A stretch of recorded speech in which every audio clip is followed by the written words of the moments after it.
मनुष्य को उसके छल का फल कब मिलता है।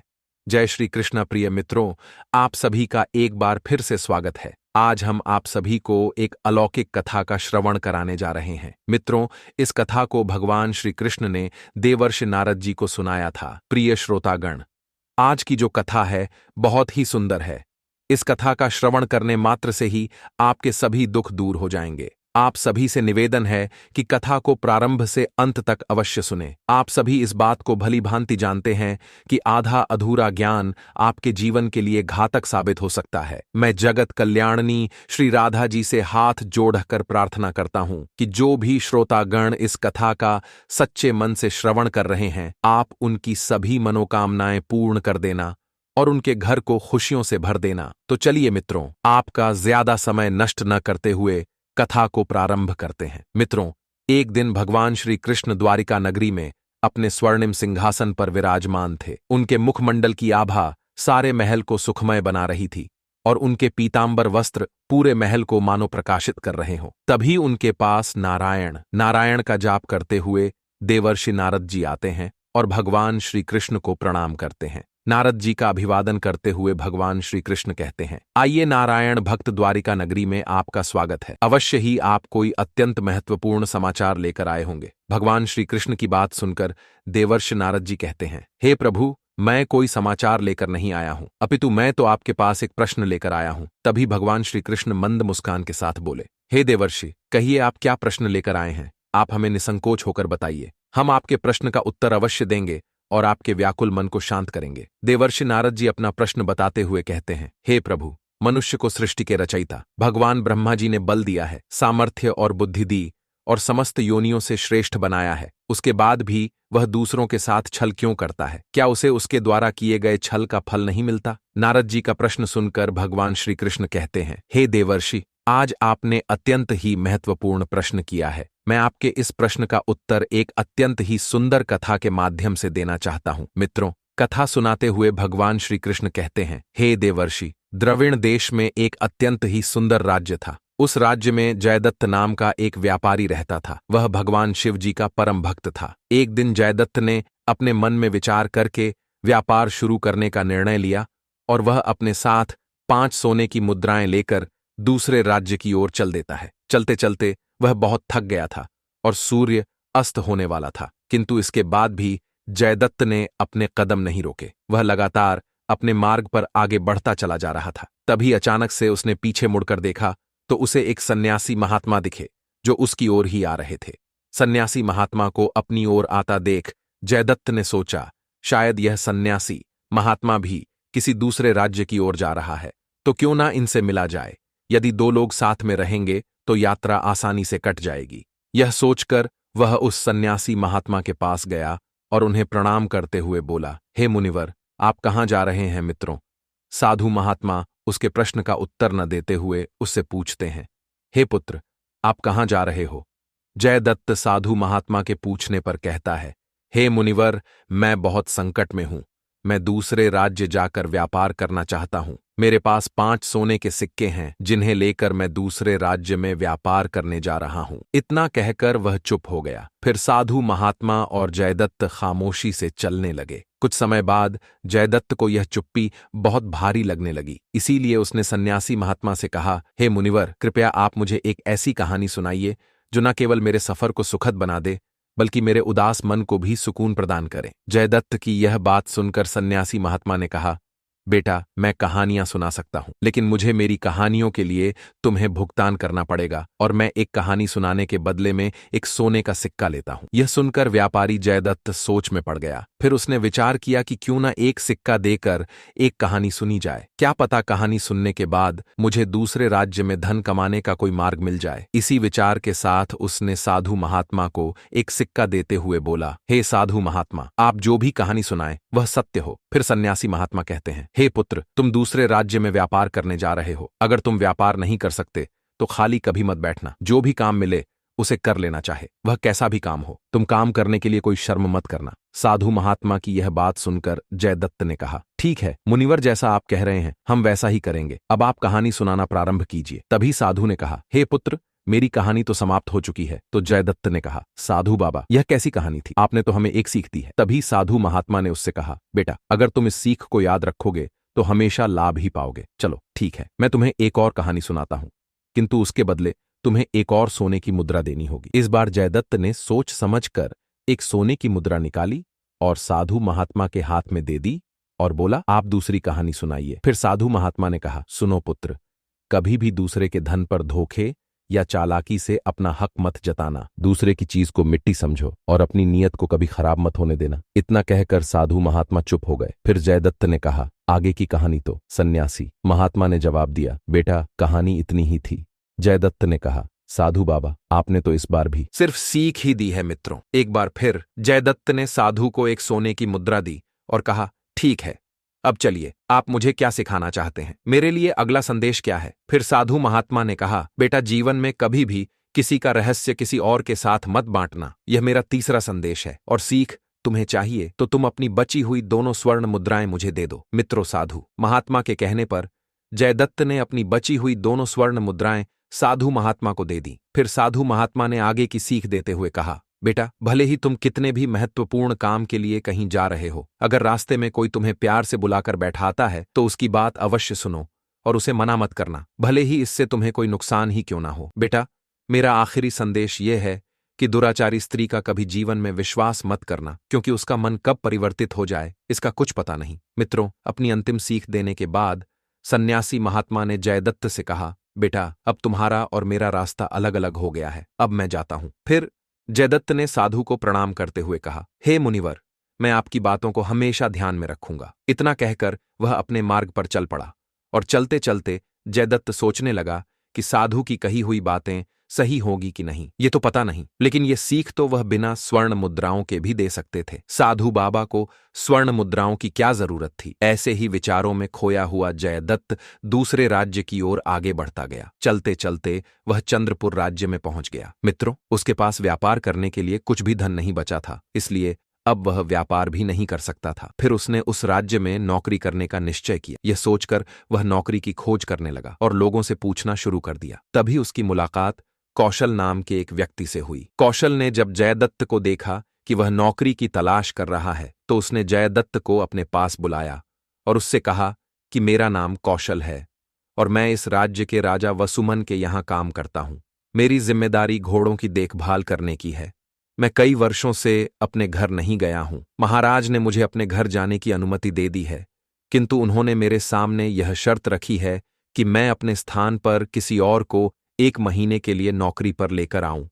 अगर तुम नौकरी करना चाहते हो तो अभी मेरे साथ राजमहल में चलो, मैं तुम्हें नौकरी दिला दूंगा। मित्रों, कौशल की यह बात सुनकर जयदत्त बहुत खुश हुआ और उसने प्रसन्नता से कहा, चलिए, मैं आपके साथ राजमहल में चलने के लिए तैयार हूं, मुझे तो नौकरी की तलाश है। इतना कहकर जयदत्त कौशल के साथ राजमहल की ओर चल देता है। मित्रों, राजा वसुमन बहुत ही पराक्रमी और बुद्धिमान राजा थे। उनके उदार स्वभाव के कारण राज्य की प्रजा बहुत प्रसन्न रहती थी और राजा का सम्मान करती थी। राजा की एक बेटी थी जिसका नाम सुमाली था। वह अत्यंत ही सुंदर और रूपवान थी। उसके समान सुंदर राज्य में कोई और नहीं था। राजा अपनी बेटी को बहुत प्रेम करता था। इसके अलावा राजा वसुमन को घुड़सवारी का बहुत शौक था। राजा के अस्तबल में दुनिया के अच्छे से अच्छे घोड़े बंधे हुए थे और उन घोड़ों की सेवा के लिए राजा ने एक अनुभवी सेवकों का एक दल बनाया था जिसमें कौशल भी शामिल था। मित्रों, महल में पहुंचने के बाद कौशल जयदत्त को अपने साथ लेकर राजदरबार में जा पहुंचा और राजा वसुमन को प्रणाम करते हुए बोला, हे महाराज, इसका नाम जयदत्त है। ये नौकरी की तलाश कर रहा है। मैं यहां इसे अपने स्थान पर रखने के लिए लाया हूं। सेवक की बात सुनकर राजा ने कहा, ठीक है, यदि तुम्हें लगता है कि यह व्यक्ति विश्वास के पात्र है तो इसे काम की सारी बातें समझा दो और फिर अपने घर चले जाओ। परंतु याद रखना, अगर हमारे घोड़ों की देखभाल में कोई कमी आई या उन्हें कोई परेशानी हुई तो इसकी सजा इसे नहीं बल्कि तुमको भुगतनी पड़ेगी। फिर कौशल ने कहा, महाराज, आप चिंता न करें, मैं इसे सब कुछ सिखा दूंगा। इतना कहकर वह राजा से आज्ञा लेता है और अपने साथ जयदत्त को लेकर राजा के अस्तबल में पहुंच गया, जहां बहुत से घोड़े बंधे हुए थे। वहां पहुंचकर कौशल ने जयदत्त से कहा, देखो भाई जयदत्त, यह 7 घोड़े अब तुम्हारी देखरेख में हैं। तुम्हें इन घोड़ों की देखभाल करनी है। आज से इनकी सेवा करना तुम्हारा काम है। फिर जयदत्त ने कहा, मैं समझ गया, तुम निश्चिंत रहो मित्र। उसके बाद कौशल ने जयदत्त को ठहरने के लिए एक कमरा दिखाया और बोला, यह मेरा कमरा है। आज से यह तुम्हारा कमरा रहेगा। जब तक मैं ना लौटूं तब तक तुम यही रहना। अब जाओ और अपने काम में जुट जाओ। उसके बाद कौशल महल में आता है और राजा वसुमन से आज्ञा लेकर अपने घर की ओर चल पड़ा। इधर देवदत्त अपने काम को पूरी ईमानदारी से करने लगा। एक दिन घोड़ों को खिलाने के लिए चने लेने के लिए अन्य सेवक के साथ वह महल में जाता और प्रत्येक सेवक को 20-20 शेर चने दिए जाते थे। जयदत्त को भी 20 शेर चने दिए गए। वह चने लेकर अपने अस्तबल में चला गया। उसने चने को पानी में भिगोया, कूटा और फिर सभी 7 घोड़ों के सामने रख दिया। काम खत्म करने के बाद उसने सोचा बाकी सेवक के साथ थोड़ी देर बातचीत कर ली जाए। इस विचार के साथ वह उस बड़े कमरे में गया जहां बाकी सेवक विश्राम कर रहे थे। जयदत्त ने देखा कि वे सभी शराब का आनंद ले रहे थे। उनके पास पहुंचकर जयदत्त ने कहा, अरे भाई, आप लोग अपना काम पूरे किए बिना शराब पी रहे हो। फिर उन सेवकों ने कहा, भाई, काम पूरा किए बिना शराब कैसे पी सकते हैं? हमने घोड़ों को खुराक डाल दिया है। फिर जयदत्त ने कहा, भाई, आप लोगों के पास तो अभी भी बहुत सा चना कूटने के लिए पड़ा है, इसका क्या करोगे? तो एक सेवक ने कहा, यह बचा हुआ चना बाजार में बेचने के लिए पड़ा है। जितना दाना घोड़ों को खिलाना था वह तो हम कब का कूट कर घोड़ों को खिला चुके हैं। जयदत्त ने पूछा, क्या मतलब? मैं कुछ समझा नहीं। फिर सेवक ने जयदत्त को समझाते हुए कहा, भाई, मेरी बात ध्यान से सुनो। हमें प्रतिदिन 20 शेर चना घोड़ों को खिलाने के लिए मिलता है, जिसमें से हम 5 शेर चना कूटकर घोड़ों को खिला देते हैं और बाकी का 15 शेर चना बाजार में बेचकर अपने खर्चे पानी का इंतजाम करते हैं। उनकी बातें सुनकर जयदत्त आश्चर्यचकित रह गया और उसने कहा, सेवक, यह तुम क्या बोल रहे हो? तुम सब तो महाराज के साथ विश्वासघात कर रहे हो। फिर उन सेवकों ने कहा, हम सब महाराज के साथ विश्वासघात नहीं कर रहे हैं। यह सब तो हम इस पापी पेट को भरने के लिए कर रहे हैं। कौशल तुम्हें यहां नौकरी पर लाया है, इसलिए तुम्हें यह सच्चाई बताई जा रही है। पर याद रहे, इस बारे में किसी और को तनिक भी खबर नहीं लगनी चाहिए, अन्यथा तुम अपने प्राण गंवा बैठोगे। यह सुनकर जयदत्त चुपचाप अपने कमरे में वापस चला गया और अपने बिस्तर पर लेट गया। अब उसके मन में विभिन्न प्रकार के विचार उमड़ने लगे। उसने सोचा, शायद वे सही कह रहे थे। मैं भी कल से इसी तरह बेईमानी में लग जाऊंगा और पैसे बचा लूंगा, फिर अपना कोई व्यापार शुरू कर लूंगा। लेकिन तभी साधु बाबा की कही हुई बात उसके कानों में गूंजने लगी, बेटा, कभी भी दूसरे के धन पर हक मत जताना और उस धन को प्राप्त करने के लिए छल कपट मत करना। दूसरे की वस्तु को मिट्टी के बराबर समझना, उसके ऊपर अपनी नीयत खराब मत करना। यह सोचकर जयदत्त बोला, नहीं नहीं, मैं ऐसा पाप बिल्कुल भी नहीं करूंगा। अगले दिन से जयदत्त अपने कर्तव्य का पालन पूरी सत्यनिष्ठा और ईमानदारी से करने लगा। उसकी अच्छी देखभाल से 7 घोड़े 1 माह के भीतर अस्तबल के सबसे तंदुरुस्त और फुर्तीले घोड़े बन गए। एक दिन दरबार में राजा ने अपने मंत्री से कहा, मंत्री जी, बहुत दिन हो गए, मैंने अपने घोड़ों को देखा नहीं। मैं अपने घोड़ों को देखना चाहता हूं। तुम सभी सेवकों को अवगत करा दो कि वे अपने अपने घोड़ों के साथ राज्य के मैदान में पहुंचे। मैं कल उन्हें देखना चाहता हूं। राजा का आदेश पाकर मंत्री ने यह सूचना जयदत्त सहित अन्य सेवकों तक पहुंचा दिया। मित्रों, राजा के आदेशानुसार अगले दिन सभी सेवक अपने घोड़ों को नहलाकर और सजाकर राज्य के मैदान में आ गए। राजा ने जब सभी घोड़ों का मुआयना किया तो पाया कि सभी घोड़े कमजोर और बीमार प्रतीत हो रहे थे। इससे राजा को काफी गुस्सा आया। उन्होंने अपने मंत्री से कहा, हमारे सभी घोड़े तो काफी स्वस्थ और शक्तिशाली थे, ये कैसे इतने कमजोर और बीमार हो गए? मंत्री ने कहा, महाराज, मुझे ऐसा प्रतीत होता है कि सभी सेवक ने घोड़ों की सही देखभाल नहीं की। जब राजा वसुमन जयदत्त के पास पहुंचे तो देखा कि जयदत्त के घोड़े काफी स्वस्थ और शक्तिशाली थे। यह देखकर राजा बहुत खुश हुए और बोले, सेवक, हम तुम्हारे कार्य से बहुत प्रसन्न हुए। कल तुम राजमहल में आ जाना। राजा की आज्ञा पाकर जयदत्त अगले दिन राजा के दरबार में जा पहुंचा। फिर राजा वसुमन ने पूछा, हे सेवक, क्या तुम वही हो जिसे कौशल ने अपने स्थान पर नियुक्त किया था? जयदत्त ने उत्तर देते हुए कहा, जी महाराज, मैं वही जयदत्त हूं जिसे कौशल अपने साथ लेकर आया था। फिर राजा वसुमन ने कहा, हे सेवक, हम तुम्हारी ईमानदार और सेव भक्ति से अत्यधिक प्रसन्न हैं मित्रों। आगे राजा ने कहा, हे सेवक, हमने तुम्हें यहां इसलिए बुलाया है क्योंकि हम जानना चाहते कि आपके घोड़े ही क्यों स्वस्थ और सुंदर हैं, बाकी क्यों नहीं। सभी को एक समान आहार मिलता है, उसके बाद भी अन्य घोड़ों की स्थिति दयनीय है। मित्रों, थोड़ी देर सोचने के बाद जयदत्त ने कहा, महाराज, मैं आपके प्रश्न का उत्तर दे सकता हूं, लेकिन इसके लिए सभी सेवक का यहां होना जरूरी है। राजा के आदेशानुसार सभी सेवक को बुलाया गया। फिर राजा ने कहा, अब बताओ जयदत्त। फिर जयदत्त ने उत्तर देते हुए कहा, महाराज, सच बात यह है कि यह सब सेवक बहुत ही धोखेबाज, लालची और विश्वासघाती हैं। आपका आदेश है कि घोड़ों को प्रतिदिन 20 शेर चना खिलाया जाए, लेकिन यह लोग केवल 5 शेर चना ही खिलाते हैं और बाकी को बाजार में बेच देते हैं। पर मैंने ऐसा कभी नहीं किया। मैं रोज 20 शेर चना घोड़ों को खिलाता हूं। इसी कारण मेरे घोड़े अत्यधिक स्वस्थ और शक्तिशाली हैं। यह सुनकर राजा को क्रोध आ गया और बाकी के सेवकों पर क्रोधित होकर बोले, क्या यह बात सच है? जवाब दो, वरना तुम्हें इस दुष्कार्य के लिए मृत्युदंड दिया जाएगा। मित्रों, राजा के क्रोध को देखकर सभी सेवक डर के मारे थर थर कांपने लगे और बोले, क्षमा करें महाराज, क्षमा करें, हमसे गलती हो गई। हम विश्वास दिलाते हैं फिर से ऐसी गलती नहीं होगी। तब जयदत्त ने कहा, हे महाराज, मैं आपसे निवेदन करता हूं कि इस बार आप इन्हें क्षमा कर दीजिए।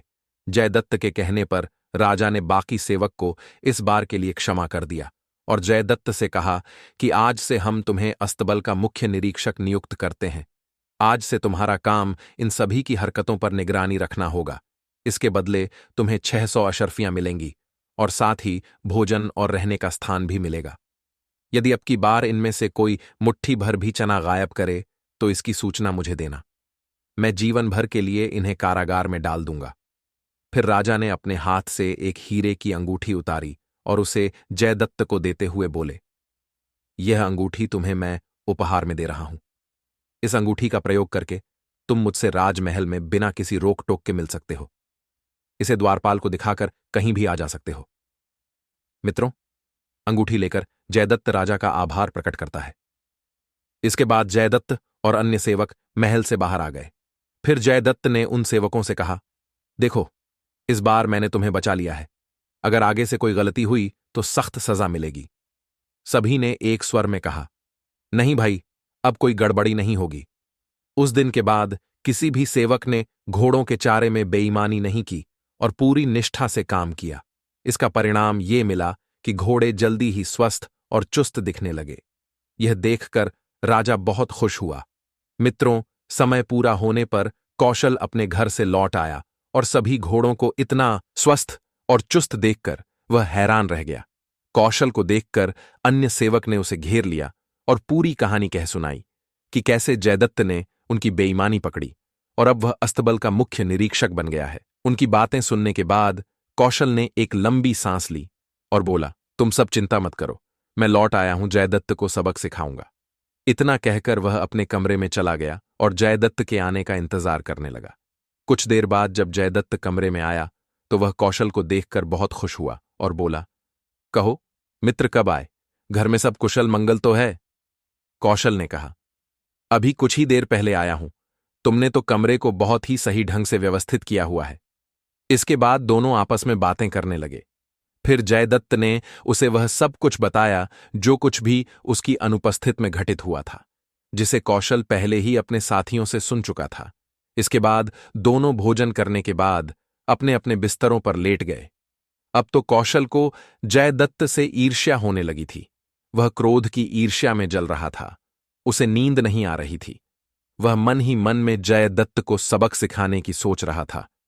अचानक से आसमान में काले बादल छा गए और तेज मूसलाधार बारिश होने लगी और आकाश में बिजली कड़कने लगी। उधर राजमहल में राजकुमारी सुमाली अपने प्रेमी कौशल से मिलने के लिए बेचैन हो रही थी, क्योंकि उसे अपने प्रेमी से मिले हुए 1 महीना हो गया था। बेचैनी के मारे राजकुमारी अपने कक्ष में इधर उधर टहलने लगी। कुछ देर बाद राजकुमारी के सब्र का बांध टूट गया और उसने अपने कक्ष में बने गुप्त सुरंग के ऊपर रखे लकड़ी के तख्ते को एक तरफ हटाया और उस गुप्त रास्ते की सीढ़ियों से नीचे उतरने लगी। अचानक बिजली जोर जोर से कड़कने लगी। इतनी जोरदार आवाज से जयदत्त की नींद खुल गई। वह उठा और सोचने लगा कि मौसम खराब है। एक बार चलकर घोड़ों को देख लेता हूं, कहीं सेवकों ने घोड़ों को खुला तो नहीं छोड़ दिया। यह सोचकर वह अपने बिस्तर से उठा और अस्तबल की ओर चल दिया। मित्रों, जैसे ही जयदत्त कमरे से बाहर निकला, उसके थोड़ी ही देर बाद फर्श के बीचों बीच एक लकड़ी का तख्ता खिसका और उसमें से राजकुमारी बाहर आ गई। दरअसल यह गुप्त रास्ते का दूसरा सिरा था, जो राजकुमारी के कक्ष से अस्तबल में बने हुए कौशल के कक्ष तक आता था।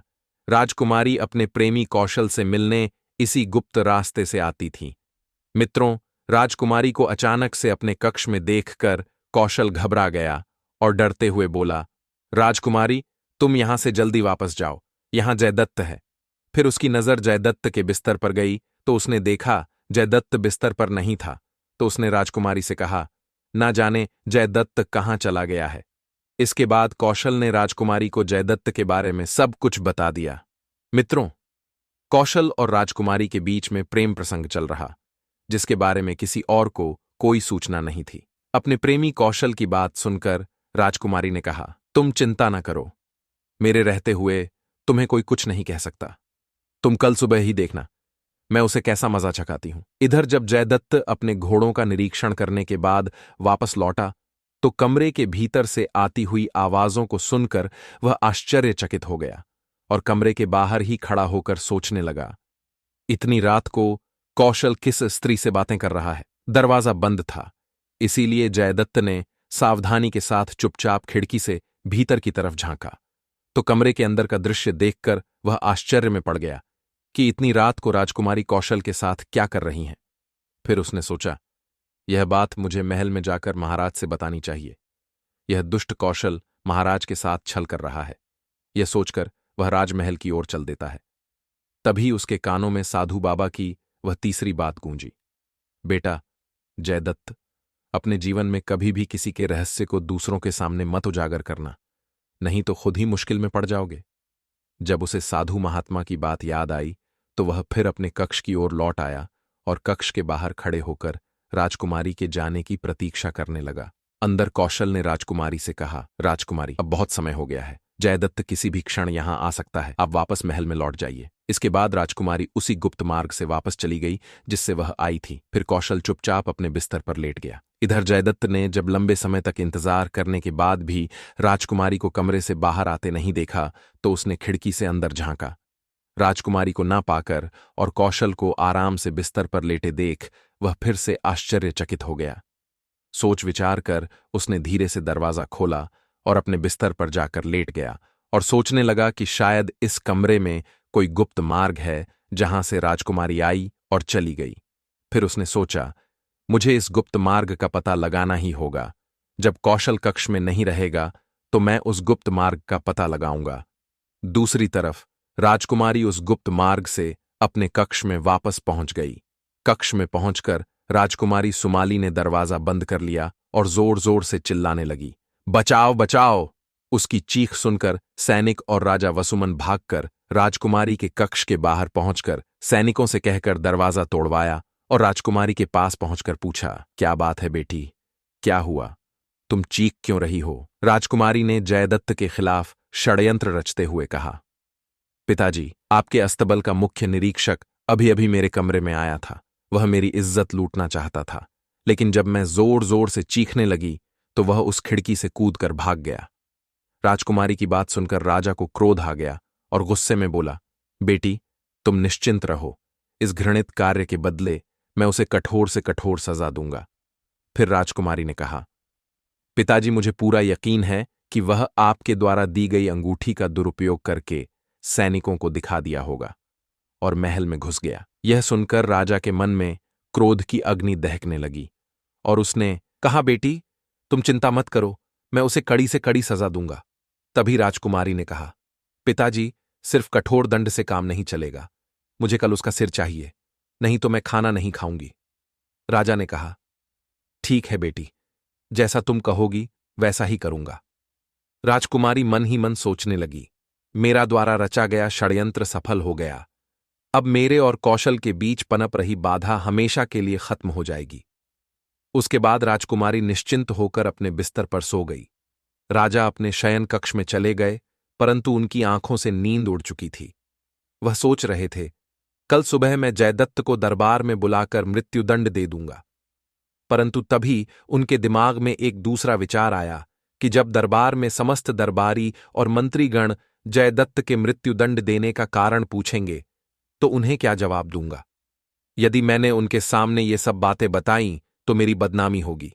लोग हमारे मुंह पर कुछ नहीं कहेंगे, क्योंकि हम राजा हैं, लेकिन पीठ पीछे हमारी हंसी उड़ाएंगे कि एक सेवक ने राजा की बेटी की इज्जत से खेलने की कोशिश की। तब राजा के दिमाग में एक उपाय आया कि जयदत्त को चुपचाप मौत के घाट उतरवा दिया जाए। किसी को पता भी नहीं चलेगा और सब कुछ ठीक हो जाएगा। यही ठीक रहेगा। इससे सांप भी मर जाएगा और लाठी भी नहीं टूटेगी, और यह काम सिर्फ भैरव ही कर सकता है। यह सोचकर राजा जैसे तैसे करके सो गया।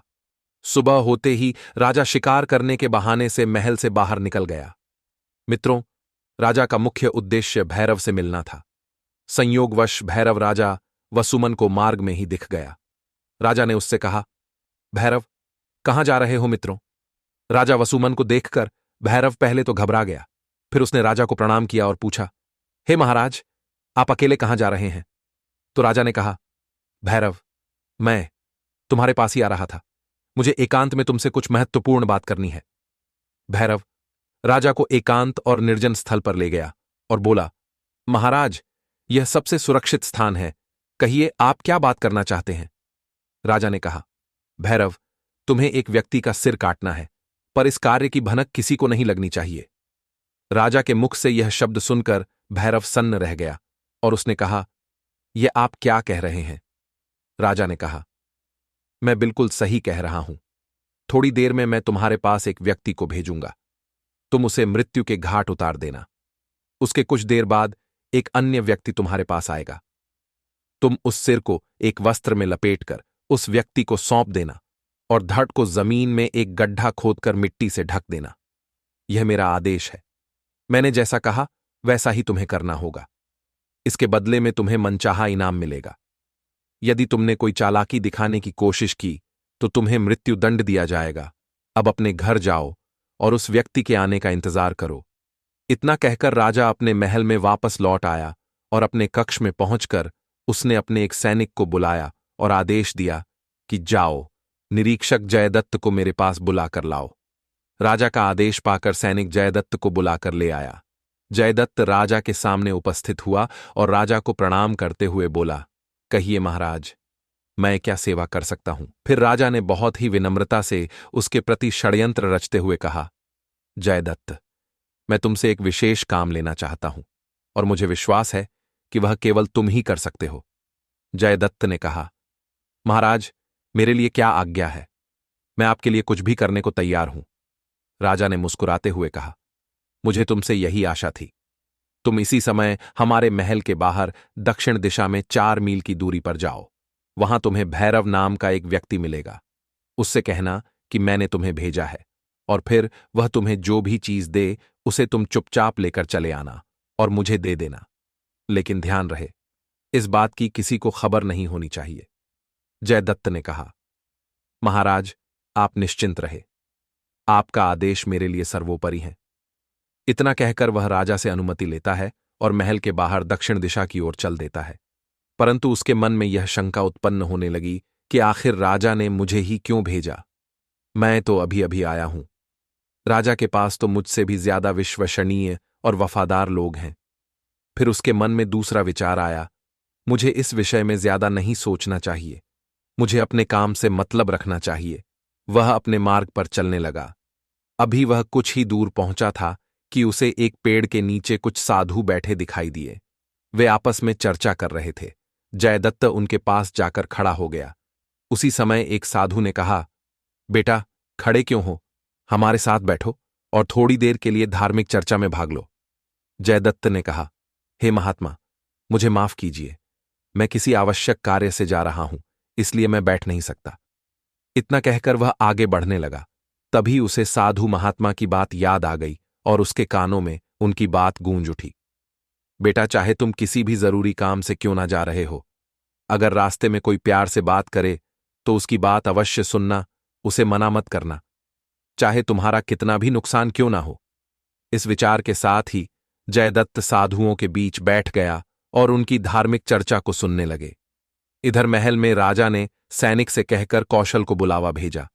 कौशल मन ही मन सोचने लगा, महाराज ने महल में क्यों बुलाया। वह मन ही मन बहुत प्रसन्न हो रहा था। कुछ ही देर में वह राजा के सामने जा पहुंचा और राजा को प्रणाम करते हुए बोला, कहिए महाराज, मुझे कैसे याद किया, मैं आपकी क्या सेवा कर सकता हूं। तभी राजा ने कहा, सुनो कौशल, तुम इसी समय महल से 4 मील की दूरी पर दक्षिण दिशा में चले जाओ। वहां तुम्हें एक व्यक्ति मिलेगा, वह तुम्हें कुछ सामान देगा, तुम उसे लेकर मेरे पास आ जाना, लेकिन तुम उस सामान को खोलकर देखने की गुस्ताखी मत करना। यदि तुमने उसे देखने की कोशिश की तो मृत्यु दंड की सजा मिलेगी। राजा का आदेश पाकर कौशल दक्षिण दिशा में चल देता है और थोड़ी ही देर में वह भैरव के पास जा पहुंचता है। इधर जयदत्त अभी तक वहीं साधुओं के बीच बैठा हुआ धर्म चर्चा सुन रहा था। उधर जब कौशल भैरव से मिला और उससे बोला कि मुझे महाराज ने भेजा है और उन्होंने कोई चीज मंगवाई है, भैरव ने कहा, ठीक है, तुम अंदर चलो, मैं अभी आता हूं। मित्रों, कौशल को कुछ मालूम नहीं था। उसे तो यह भी नहीं पता था कि उसके साथ क्या होने वाला है और भैरव ने उसे अंदर जाने के लिए क्यों कहा। वह कमरे में चला गया। पीछे पीछे भैरव भी हाथ में तलवार लेकर कमरे में जा पहुंचा। जब कौशल ने भैरव के आने की आहट सुनी तो वह पीछे की ओर घूमा। मित्रों, जैसे ही वह पीछे घूमा, भैरव ने अपनी धारदार तलवार से उसका सिर धड़ से अलग कर दिया और जल्दी से उसका सिर एक पोटली में बांध दिया और उसके धड़ को गड्ढे में डालकर मिट्टी से ढक दिया और दूसरे व्यक्ति के आने की प्रतीक्षा करने लगा। इधर जयदत्त साधुओं के साथ धर्म की चर्चा में मग्न था। धर्म चर्चा समाप्त होने के बाद साधु अपने अपने गंतव्य स्थान की ओर चले गए। फिर जयदत्त को याद आया कि उसे राजा के कार्य को पूर्ण करना है। वह जल्दी से उठा और वह भी अपने गंतव्य स्थान के लिए प्रस्थान कर गया। थोड़ी ही देर में वह भैरव के घर जा पहुंचा। वहां पहुंचकर उसने बताया कि महाराज ने मुझे आपके पास भेजा है, जो भी सामान हो मुझे दे दो। भैरव ने जयदत्त को एक पोटली देते हुए कहा कि यह महाराज को देना और इसे रास्ते में खोलना मत, वरना महाराज तुम्हें फांसी पर चढ़ा देंगे। जयदत्त ने कहा, आप चिंता मत करो, मैं सही सलामत इसे महाराज के पास पहुंचा दूंगा। मित्रों, ये वही पोटली थी जिसके अंदर कौशल का सिर था। जयदत्त वह पोटली लेकर महाराज के सामने पहुंचा। उस समय राजा के कक्ष में राजकुमारी सुमाली भी राजा के साथ बैठी हुई थी। जयदत्त को जिंदा देखकर वे दोनों घबरा गए। महाराज ने कहा, अरे, तुम यहां पर कैसे? जयदत्त बोला, महाराज, आप आश्चर्यचकित क्यों हैं महाराज? आपने ही तो मुझे महत्वपूर्ण कार्य को करने के लिए भेजा था। मैं आपका कार्य पूर्ण करके सीधा आपके पास आया हूं। मुझे माफ करना, मुझे आने में थोड़ा विलंब हो गया। फिर राजा ने कहा, इस पोटली में क्या है, इसे खोलो। राजा का आदेश पाकर जयदत्त ने जैसे ही पोटली खोली, राजा और राजकुमारी के साथ साथ उसके कंठ से भी चीख निकल गई। उसमें कौशल का कटा हुआ सिर था। राजा को सारा मामला समझते हुए देर नहीं लगी। वह सोचने लगा, लगता है कौशल भैरव के पास जयदत्त से पहले ही पहुंच गया था, इसलिए भैरव ने इसका सिर धड़ से अलग कर दिया। फिर जयदत्त घबराते हुए बोला, महाराज, यह तो सेवक कौशल का सिर है, आखिर यह सब क्या चक्कर है? तभी राजकुमारी सुमाली कौशल के कटे हुए सिर को देखकर फूट फूट कर रोने लगी और कहने लगी, मेरे प्रिय, आप मुझे अकेला छोड़कर क्यों चले गए? मुझे नहीं पता था कि मेरे द्वारा रचे गए षड्यंत्र से तुम्हारी ही जान चली जाएगी। अपनी बेटी के मुख से यह बात सुनकर राजा ने कहा, बेटी, तुम क्या कह रही हो? तुमने इस निर्दोष को मारने के लिए षड्यंत्र रचा था। राजा को गुस्सा आ गया और उसने म्यान से तलवार निकालकर अपनी बेटी के गर्दन पर रख दिया और कहा, सुमाली, सच सच बताओ, तुमने यह षड्यंत्र क्यों रचा था? तुम निर्दोष जयदत्त को क्यों मरवाना चाहती थी? यदि तुमने सच नहीं बताया तो मैं तुम्हें मृत्यु के घाट उतार दूंगा। मित्रों, राजा के डर से राजकुमारी सुमाली ने अपने पिता को पूरी सच्चाई बता दी। सब कुछ जानने के बाद राजा की आंखों के सामने अंधेरा छा गया और वह बोले, हे भगवान, आज आपने अनर्थ करने से मुझे बचा लिया। आज मैं एक निर्दोष व्यक्ति को बिना किसी अपराध के मौत की सजा देने वाला था। भगवान, मुझे क्षमा करना। राजकुमारी ने अपने पिता से तलवार छीनकर आत्महत्या कर ली। मरते हुए उसने कहा, पिताजी मुझे माफ कर दीजिए। मैंने आपका विश्वास तोड़ा और एक बेगुनाह व्यक्ति को मारने की कोशिश की। इसकी सजा भगवान ने मुझे दे दी है। यह कहकर राजकुमारी की आत्मा शरीर छोड़ गई। इसके बाद राजा ने राजकुमारी और कौशल का अंतिम संस्कार कर दिया। अगले दिन राज दरबार में भरी सभा में राजा ने अपने अपराध को स्वीकार करते हुए कहा, मैं जानता हूं आप मुझे अपराधी मानते हुए भी मुझे सजा नहीं देंगे, लेकिन मेरा मानना है कि अब मैं इस सिंहासन पर बैठने के योग्य नहीं रहा।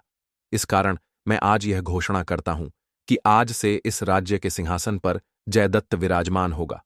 आज से जयदत्त इस राज्य का नया राजा है। सभी मंत्री और दरबारी राजा की इस बात का विरोध करने लगे। फिर राजा ने अपनी प्रजा और राजदरबारियों को समझाया। मित्रों, राजा के कहने पर सभी ने जयदत्त को अपना नया राजा स्वीकार किया। इसके बाद जयदत्त का राज्याभिषेक समारोह पूरे विधि विधान से संपन्न हुआ। जयदत्त अब उस राज्य का राजा बन गया। इस घटना के पश्चात महाराज वसुमन ने संन्यास ले लिया और राजमहल छोड़कर सदा के लिए विदा हो गए। अब जयदत्त चंद्रपुर राज्य का राजा बन चुका था और राज्य के कार्यों को बड़ी ही ईमानदारी से संभालने लगा। फिर एक दिन उसे एहसास हुआ कि उन साधु महात्मा के द्वारा दिए गए उपदेश उसके लिए कितने लाभदायक सिद्ध हुए हैं। फिर उसने साधु महात्मा से मिलने का निश्चय किया। अगले दिन वह अपने रथ पर सवार होकर साधु महात्मा के पास जा पहुंचा और उन्हें प्रणाम करते हुए उनके चरणों में गिर गया और बोला, हे मुनिवर, आपके द्वारा दी गई सीख के कारण मेरी जान बची और मैं चंद्रपुर राज्य का राजा बन गया। फिर जयदत्त ने बहुत ही विनम्रता से हाथ जोड़कर कहा, हे मुनिवर, मेरे मन में एक जिज्ञासा उठ रही है, कृपया आप मेरी जिज्ञासा को दूर कीजिए। साधु महात्मा ने कहा, पूछो बेटा, क्या पूछना चाहते हो? फिर जयदत्त ने कहा, हे मुनिवर, मैं यह जानना चाहता हूं कि आप एक साधु होते हुए भी सीख देने के लिए मुझसे स्वर्ण मुद्राएं क्यों ली, जबकि आप बिना किसी कीमत के भी दे सकते थे। इसका क्या कारण है? फिर साधु महात्मा ने उत्तर देते हुए कहा, बेटा, अगर मैंने तुम्हें वे सब बातें मुफ्त में बता देता तो तुम उन्हें शीघ्र ही भूल जाते, क्योंकि मुफ्त की चीज लंबे समय तक किसी के भी दिमाग में नहीं रहती और ना ही उस पर विश्वास किया जाता है। इसलिए मैंने 5 संदेश के बदले में तुमसे 5 स्वर्ण मुद्राएं ली थीं, जो आज भी मेरे पास हैं। इन सोने की मुद्राओं को तुम मेरी ओर से ले जाकर गरीबों को दान कर दो। जयदत्त ने वे स्वर्ण मुद्राएं लेकर साधु महात्मा को प्रणाम किया और अपने राज्य को वापस लौट आया और वे स्वर्ण मुद्राएं गरीबों को दान कर दी। मित्रों, इस प्रकार से आज की कथा समाप्त हुई। आगे भगवान श्री कृष्ण कहते हैं, हे देवर्षि, इस कथा को सुनने के बाद आपको पता चल गया होगा कि मनुष्य को उसके छल का फल अवश्य मिलता है। देवर्षि नारद जी कहते हैं, हे प्रभु, आपके मुख से यह कथा सुनकर मैं धन्य हो गया। मित्रों, आशा करते हैं आप सभी ने इस कथा के माध्यम से जो कुछ भी ज्ञान की प्राप्ति की है उसे आप अपने जीवन में अमल करेंगे और सदैव धर्म और सत्य का मार्ग अपनाएंगे। आपको यह ज्ञानवर्धक कथा अच्छी लगी हो तो कमेंट में जय श्री कृष्ण, जय भोलेनाथ अवश्य लिखें। प्रिय मित्रों, वीडियो देखने के लिए आप सभी का बहुत बहुत धन्यवाद।